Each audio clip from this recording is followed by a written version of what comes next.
kuma infamu ko hadisan min na naftaraqati al-yahud ala 71 firqa وافترقت النصارى على 72 فرقة وافترقت ستفترق أمتي على 73 فرقة كلهم في النار إلا واحدة قل من هم قالوا من هم يا رسول الله قال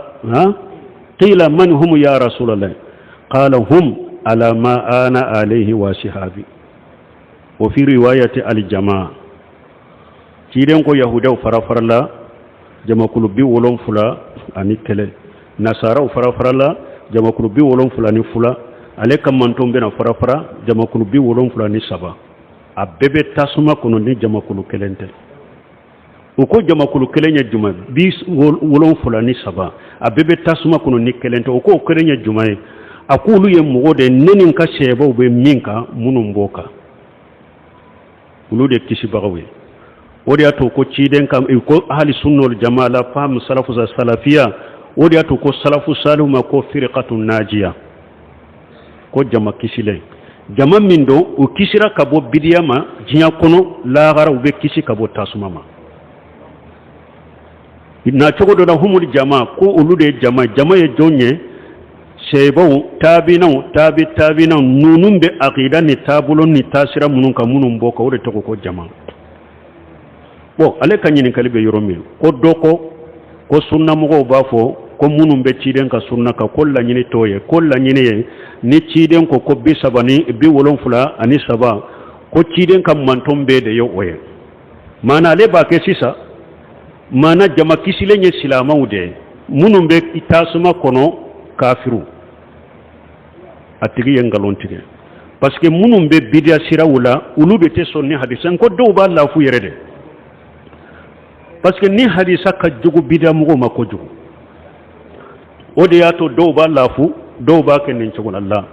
ni ciden ko sa taftar ummati ala salasu wa sabina firqa ummatul ijaba parce que ciden kam manto ni ko ciden kam manto chugo ya fuladu ummatu da'wa wa ummatul ijabatu ummatu da'wa mana kafiri be jinya kono yahuda ni nasara jinya mugo be ye ciden kam manto de woleli kam manto ya na ciro ma na bu wele kana dinama be ye ciden kam manto yahuda ni nasara ni kafiri ni jama be mugo be jiyan kono weleli la be ciden kam manto ba fu ummatu dawa ciden kam manto do yabbe mi ummatul ijaba munu nye ciden jabe islamaw o ba fu de ma ummatul ijaba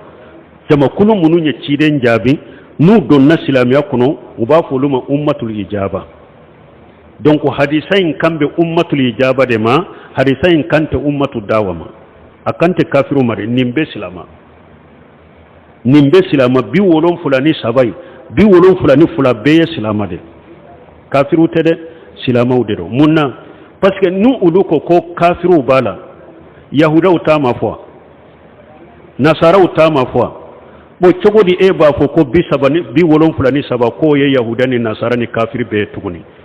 ayi yahuda utafode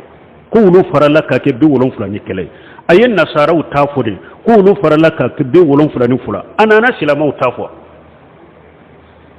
donc ni nye ummatul ijaba ni nye silama ude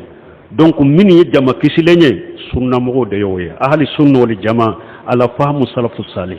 kisi bagaye ulude bo silama to bidia mogo to donc ulu be tasuma kono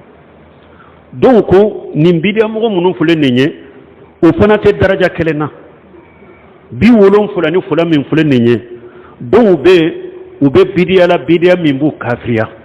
n'olu donna jahannaba kono te bo donc ube bidia min malabo silamiya kono bidia nye fasik ni kabaira junubu ye ay wallahi ru tara ulu ye ku be do jahannaba kono ni alama ya fuma qiyama don ulu be do jahannaba kono nyute duma kono ni ulu ka junubu hake janina kabola ube bo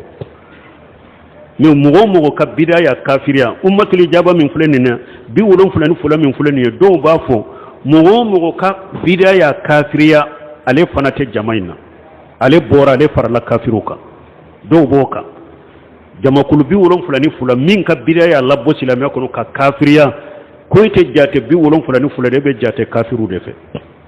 bi wolon fulani fulay nyede munun ka biriya mu labbo silamiya kono tasuma lahiru tarani ulu de ku be do tasuma kono ni alama yafuma qiyama be do tasuma kono ni min ka junubu janna ka boyla ina bo me mogo do ba ka fana don kama do ba ka fana bon bi wolon fula ani fulay biriya mogo be de bala min ka biriya ya labo silamiya kono be kontala min ka biriya ma labo be kontala ne min ka biriya la labo silamiya kono no do na tasuma la lete bo min ka biriya ya la se sirku kumbabama min ka biriya ya la se kafira kumbabama jahannaba bilala ubenye me na le do na jahannaba kono ate bo me min ka biriya kabaira junubu ye ne alama ya fauluma nunu do na jahannaba kono nu ka junubu hakke janina ka boyla ube bo ka tari janna donc hadisa Allah nyini te ko kafiru de Allah nyini be ummatul ijaba hadisa Allah nyini yawlude subhanakallahumma rabbana bihamdika ashhadu an la ilaha illa anta astaghfiruka wa atubu ilaik